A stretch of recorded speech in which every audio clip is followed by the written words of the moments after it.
Hello students, welcome है आपका अपने यूट्यूब चैनल पे। शिफ्ट 1 की वीडियो हमने दिन में अपलोड कर दी थी।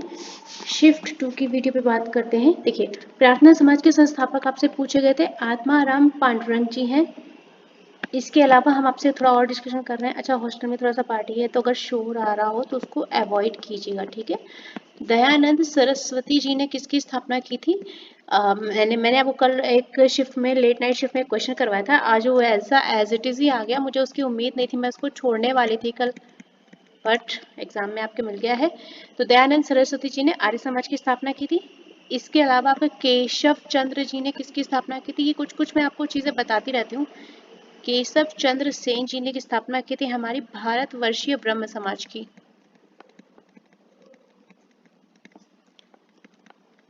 तो ये एक्स्ट्रा फैक्ट बताती हूँ ना, ये काफी इंपॉर्टेंट रहते हैं। कई बार ऐसा होता है मैं बताती हूँ और आपका आ जाता है।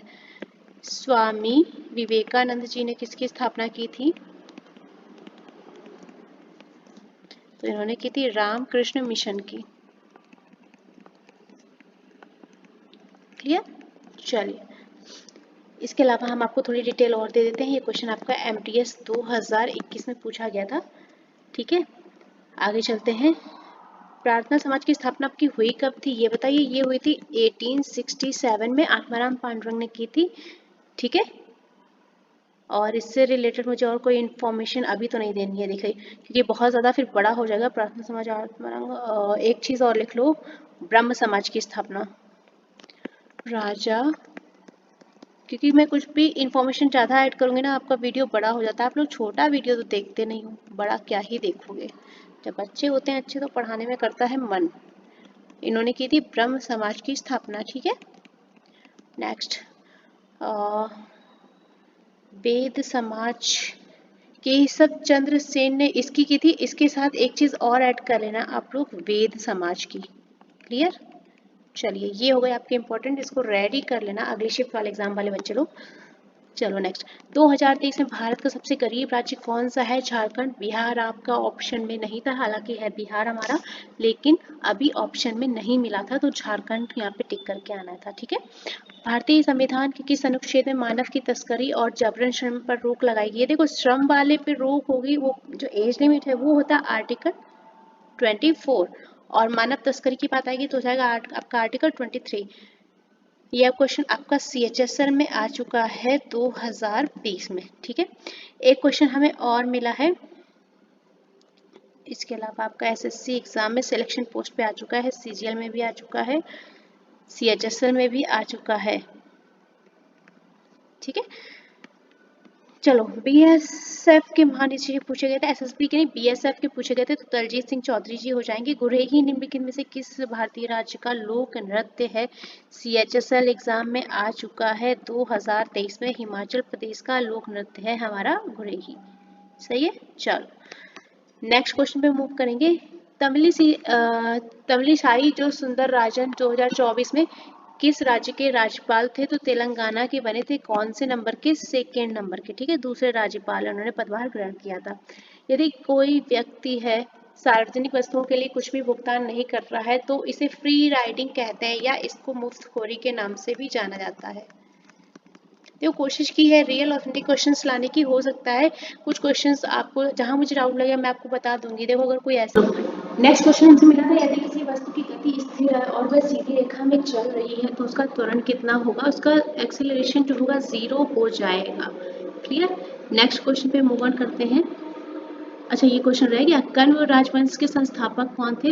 देखिए, कण्व राजवंश के संस्थापक की जब बात आएगी, आपका JEE में आया हुआ क्वेश्चन है, 2022 में आ चुका है, तो वासुदेव कण्व जी इसके संस्थापक हो जाएंगे। क्लियर? नेक्स्ट क्वेश्चन पे चलते हैं। शोर थोड़ा सा ज्यादा है इसलिए हम वीडियो को थोड़ा सा छोटा रखेंगे।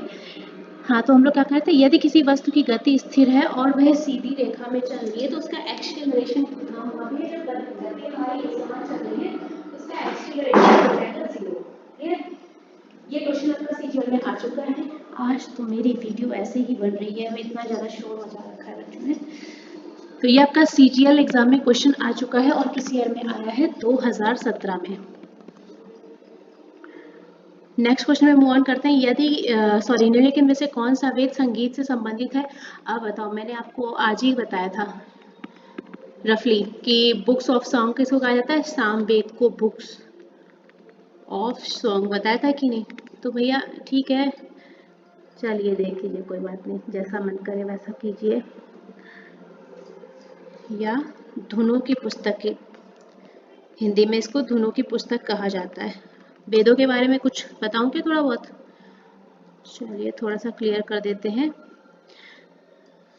यहाँ पे देखो, सामवेद को कहा जाता है धुनों की पुस्तक।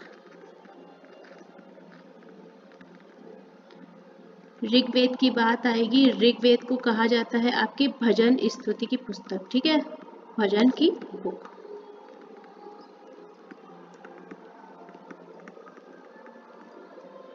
यजुर्वेद की बात आएगी तो आपका किसका हो जाएगा, आयुर्वेद से रिलेटेड हो जाएगा, मेडिसिन से रिलेटेड हो जाएगा, ठीक है।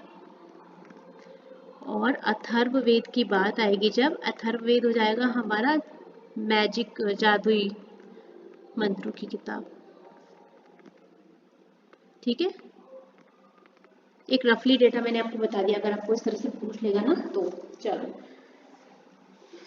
वैसे आपका ये जो क्वेश्चन है ये एमटीएस एग्जाम में आ चुका है 2021 में। थोड़ा और डिटेल में दे सकती हूँ, मैं आपको दे देती हूँ, चलिए देखो। थोड़ा सा ऋग्वेद के बारे में बात कर लेते हैं।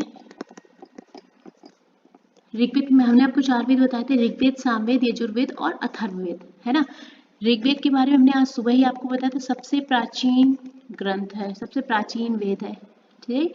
इसमें सूक्त कितने हैं आपके, ये अलग अलग क्वेश्चन आ जाता है कि कितने सूक्त हैं, तो 1028। मंडल कितने हो रखे हैं, 10 पुस्तकों का मंडल है, सही है। और आयुर्वेद है इसका उपवेद, ठीक है।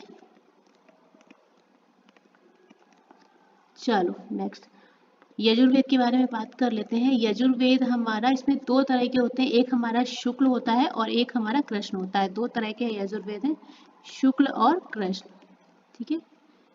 चलो आगे चलते हैं। यजुर्वेद में आपको क्या मिलेगा, इसका जो उपवेद है वो है धनुर्वेद।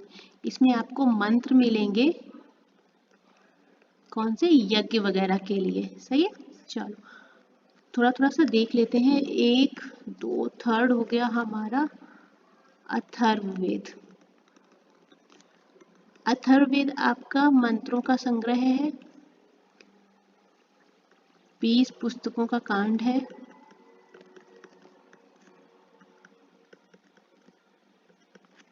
अगर आप सूक्तों की संख्या बोलेंगे तो सूक्त है इसमें 711, और इसका जो उपवेद है वो है शिल्पवेद,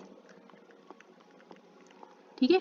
और सामवेद के बारे में हमने आपको बता दिया, सामवेद का उपवेद और देख लो, मैं यहाँ पर मेंशन कर देती हूँ आपका, इसका उपवेद जो है वो हो जाएगा गंधर्ववेद। इसमें कितनी धुनों का संग्रह है, तो 1810 धुनों का संग्रह है, ठीक है। चलो आगे, मेरे ख्याल से इतना हो गया सफिशियंट आपके लिए, आगे चलते हैं। सामवेद, और अगर आपसे एक क्वेश्चन और बन जाए ना, ध्रुपद राग किसमें शामिल है, तो भैया सामवेद में ही शामिल है। देखो कल भी मैंने आपको ऐसे ही क्वेश्चंस कराए थे, बीच बीच में बता रहा था कि, और ये देखो ये मैं करा नहीं रही थी, आपको याद है, दक्षिण मूर्ति पिल्लई, इसके अंग इनका नाम कुछ अजीब सा था, मैंने आपको कल ही करवाया था। और ऐसे इधर साइड में ही बता रही थी कि भैया जीडी 2024 में आया, देखो मुझे याद है क्योंकि मैंने कल करवाया था, इसलिए मुझे याद है। ये कंजीरा वादक थे, क्योंकि ये अलग था इसलिए मुझे याद रह गया। तितास साधु जो है किस खेल से संबंधित है, तो ये क्रिकेट से रिलेटेड है।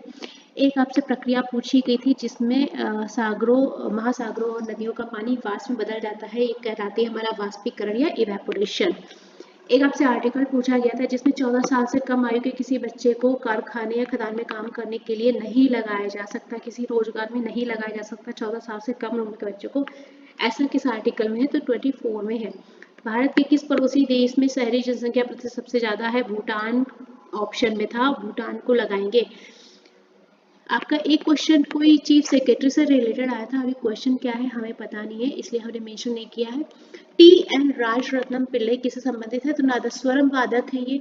एक आपसे सबसे सिंपलेस्ट क्वेश्चन आया था, दिवाली का त्यौहार कब मनाया था, तो कार्तिक महीने में कृष्ण पक्ष की अमावस्या। ऑप्शन में आपको मंथ दिया था या पक्ष दिया था, एक बार कंफर्म करना।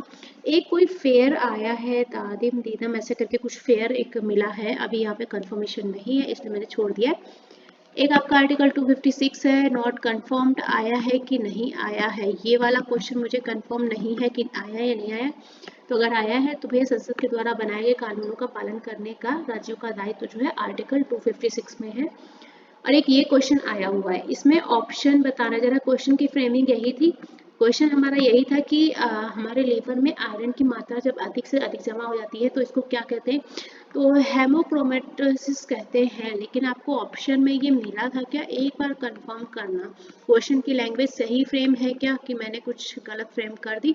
लैंग्वेज से देखना, मतलब क्वेश्चन का मतलब यही था कि आपके लीवर में आयरन की मात्रा ज़्यादा जमा होती, तो क्या अब एकदम एक्चुअल क्वेश्चन नहीं मिल पाया, पर आपका ये वाला क्वेश्चन इस टाइप का आया है। ठीक है, चलिए वीडियो को यहाँ पे फिनिश करते हैं। पीडीएफ आपको टेलीग्राम चैनल पे मिल जाएगी, टेलीग्राम चैनल का लिंक आपको मेरी लॉन्ग वीडियो के नीचे मिल जाएगा। ठीक है, थोड़ा सा शोर है उसके से हम आपको सॉरी बोलते हैं, थोड़ा सा डिस्टर्बेंस लग रहा होगा। चलिए शिफ्ट 3 की वीडियो हम आपको जल्दी प्रोवाइड करेंगे, तब तक के लिए साथ में बने रहिएगा।